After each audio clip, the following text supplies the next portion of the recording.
अस्सलाम वालेकुम क्लास। आज हम इंटीग्रेशन बाय पार्ट्स के कुछ क्वेश्चन सॉल्व करेंगे। इंटीग्रेशन बाय पार्ट्स में आपको दो फंक्शंस दिए गए होते हैं। दोनों फंक्शंस जैसा कि आप देख सकते हैं यहाँ पे हम u और v कंसीडर कर रहे हैं। तो दोनों फंक्शंस जो हैं वो x के वेरिएबल्स हो सकते हैं। जैसे कि यहाँ पे एग्जांपल्स के तौर पर क्वेश्चन दिखे हुए हैं, u को हम x कंसीडर कर लें, v को आप e पावर x कंसीडर कर लें। ठीक है, ये दोनों x के फंक्शंस हैं और दोनों फंक्शंस को हमने इंटीग्रेट करना है। ठीक है, तो इसके लिए एक फार्मूला आपने याद रखना है। वो फार्मूला क्या है कि इसमें u आपने first function as a constant, second की इंटीग्रेशन माइनस फर्स्ट की डेरिवेटिव और सेकंड की इंटीग्रेशन करने के बाद जो आंसर आता है उस आंसर का फिर आपने इंटीग्रल अप्लाई करना है। ठीक है, अब इसको हम क्वेश्चन में सॉल्व करते हैं।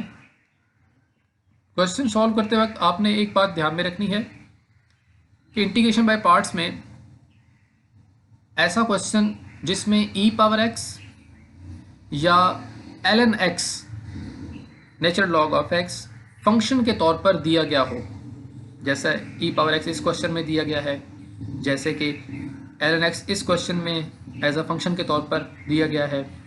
तो ऐसा क्वेश्चन जिसमें ln x या e power x as a function दिया गया हो, उसमें आपने ln x और e पावर x को as a second function v के तौर पर कंसीडर करना है।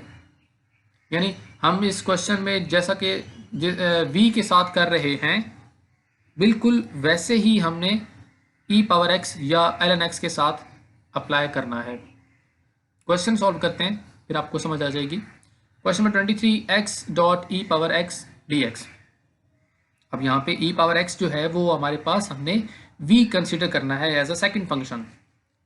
ठीक है, तो u आपके पास x हो गया, तो u कांस्टेंट यानी x कांस्टेंट, फिर सेकंड की इंटीग्रेशन e पावर x की integration minus integration as a whole किस चीज़ की, डेरिवेटिव ऑफ u यानी first function, integration of second function dx। इसका जो भी आंसर आएगा उस आंसर का फिर आपने इंटेग्रल अप्लाई करना है। सो इसका आप dx बाई dx क्या होता है, 1 आप जानते हैं, क्योंकि ये आपको कैंसिल हो जाएंगे, डेरिवेटिव ऑफ x तो ये कैंसिल हो जाएंगे और 1 बनेगा।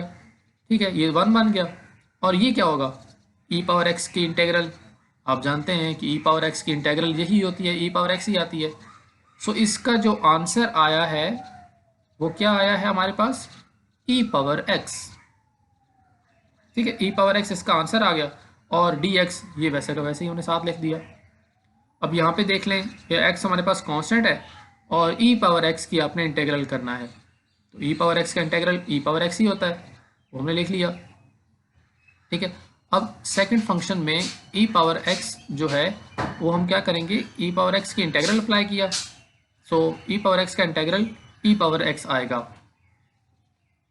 सो e पावर x दोनों में हम कॉमन ले सकते हैं, तो ये बन जाएगा x minus 1 plus c।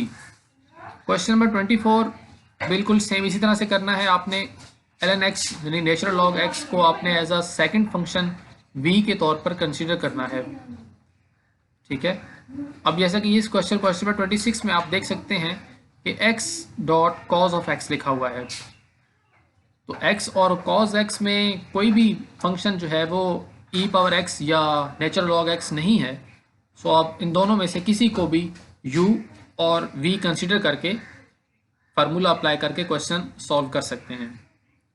Question number 25, x minus 1 और x प्लस 1।